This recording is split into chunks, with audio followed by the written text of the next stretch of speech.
আজকে আল্লাহর অশেষ রহমতে আমরা একটা মুক্ত পরিবেশে কথা বলতে পারি।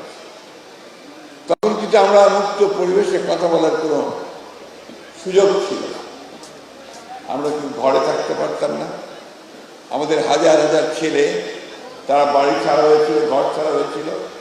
আমাদের মানুষেরা গ্রামে গঞ্জে পর্যন্ত তার নিজের বাসায় থাকতে পারত, খেতে খামারে এবং সেই জঙ্গলের মধ্যে গ্যাস তৈরি হয়েছে। এই সংগ্রামে যেমন আজকে এখানে আহতরা আছেন, আমি জানি কয়েক হাজার আহত আছেন, ঠিক তেমনিভাবে আজকে আমাদের গ্রামে গঞ্জে প্রায় ৬০ লক্ষ মানুষের বিরুদ্ধে মিথ্যে মামলা দেওয়া আছে। আমাদের প্রায় ৭০০-র মতো বেশি নেতা কর্মী সহ গুম হয়ে গেছে। আমাদের যদি পানি লাগে নিহত হয়েছে প্রায় ২০,০০০-এর উপরে সব মিলিয়ে। এই যে একটা আত্মত্যাগ, যুদ্ধ, সংগ্রাম, লড়াই, এর মধ্য দিয়ে কিন্তু আমরা এই জায়গায় আজকে এসে পৌঁছেছি। ৫ মাস পরে অনেকেই জিজ্ঞাসা করছে যে আমাদের অর্জন কি? অর্জন হচ্ছে আজকে আমরা এখানে দাঁড়িয়ে নিঃসংকোচে কোনো নির্ভয়ে আমরা কথা বলতে পারছি, এটাই আমাদের একটা বড় বিজয়। এখানে একটা ভূমিকা আছে বড়, এবং আজকে আমি তাদের যে কাউন্সিল হয়েছে সেই কাউন্সিলে যারা নতুনভাবে নির্বাচিত হয়েছেন, আমাদের মুজিবুর রহমান মঞ্জু সাহেব এবং ব্যারিস্টার ফুয়াদ সাধারণ সম্পাদক হিসেবে আমি তাদেরকে আন্তরিক অভিনন্দন, শুভেচ্ছা জানাচ্ছি। আমার দল বাংলাদেশ জাতীয়তাবাদী দলের পক্ষ থেকে, আমার নেত্রী দেশনেত্রী বেগম খালেদার পক্ষ থেকে, আমার নেতা জনাব ভারপ্রাপ্ত চেয়ারম্যান তারেক রহমানের পক্ষ থেকে। ফ্যাসিস্টের বিরুদ্ধে গণতান্ত্রিক সংগ্রাম খুব কমই সফল হয়। আমরা এই সশস্ত্র ফ্যাসিস্ট বাহিনীর বিরুদ্ধে, হাসিনার বিরুদ্ধে, তার সব বাহিনীর বিরুদ্ধে আমাদের ছেলেরা তাদের যে তুত্তাল আন্দোলন, সে আন্দোলনে এটা আমাদেরকে সেই সাফল্য এনে দিয়েছে। আমি অতীতে বেশি যেতে চাই না, আমি শুধু এইটুকু বলতে চাই যে আমরা একটা ভয়াবহ দানবের হাত থেকে রক্ষা পেয়েছি। আজকে একটা পরিবেশ এসছে, যে পরিবেশে আমরা আবার নতুন করে বাংলাদেশকে নির্মাণ করবার স্বপ্ন দেখছি, কথা বলছি। আমরা যেন এই পরিবেশটা, এই স্বপ্নটাকে নষ্ট করে না দিই। আমাদের সমস্ত প্রভোকেশনের পরেও আমরা যেন আমাদের সিদ্ধান্তে অটল থাকি। আমরা একটা গণতান্ত্রিক ব্যবস্থায় ফিরে যেতে চাই, আমরা বৈষম্য দূর করতে চাই, আমরা বাংলাদেশের সেই আমাদের তরুণদেরকে তাদের সঙ্গে হাতে হাত মিলিয়ে, কাঁধে কাঁধ মিলিয়ে আমরা একটা নতুন বাংলাদেশ দেখতে চাই।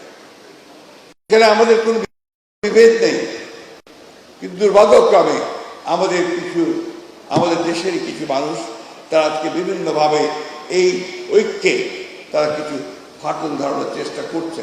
আমি জানি সেই চেষ্টা সফল হবে না। আমরা অবশ্যই সম্মিলিতভাবে, ঐক্যবদ্ধভাবে আমাদের যে লক্ষ্য, সেই লক্ষ্যে আমরা পৌঁছতে সক্ষম হব না, আমি বিশ্বাস করি। আমি খুব সুস্থ নই, আর সেই জন্য বেশি কথাও বলবো না, শুধু এইটুকু কথা চাই যে আজকে বাংলাদেশকে নতুন করে নির্মাণ করবার যে স্বপ্ন আমরা দেখছি, সেই স্বপ্নকে বাস্তবায়িত করতে হলে আমাদের কিন্তু একটু ধৈর্য ধরতে হবে, এবং হঠকারিতা করে, ভুল সিদ্ধান্ত নিয়ে, ভুল পদক্ষেপ করে আমরা যেন সেই সম্ভাবনাকে বিনষ্ট না করি, সেই বিষয়টা আমাদেরকে সবসময় লক্ষ্য রাখতে হবে। হ্যাঁ, দেশের অবস্থা অর্থনৈতিক দিক দিয়ে খুব ভালো নয়, রাজনৈতিক দিক দিয়ে ভঙ্গুর অবস্থা হয়ে আছে, একটা ভাসমান পরিস্থিতি আছে।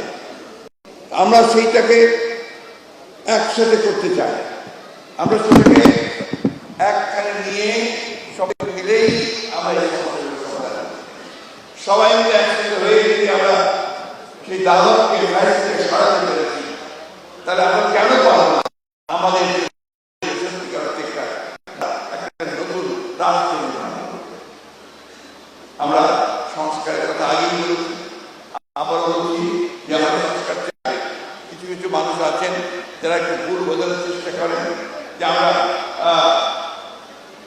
আমরা সংস্কার আগে নির্বাচন চাই না, নির্বাচনের অর্থে বিষয়টা সেটা না, এটা বুঝতে হবে।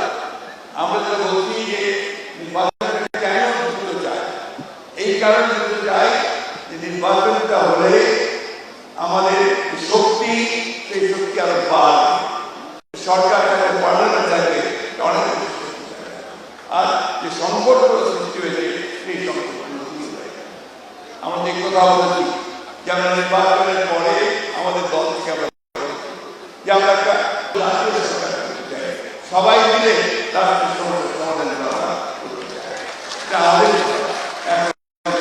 যারা অন্যান্য দলে আছেন, যারা রাজনৈতিক দলগুলো আছেন, তারা অবশ্যই এটা ভাবতে চিন্তা করবেন এবং সেই হিসেবে তারা তাদেরকে মতামত সেই মতামত।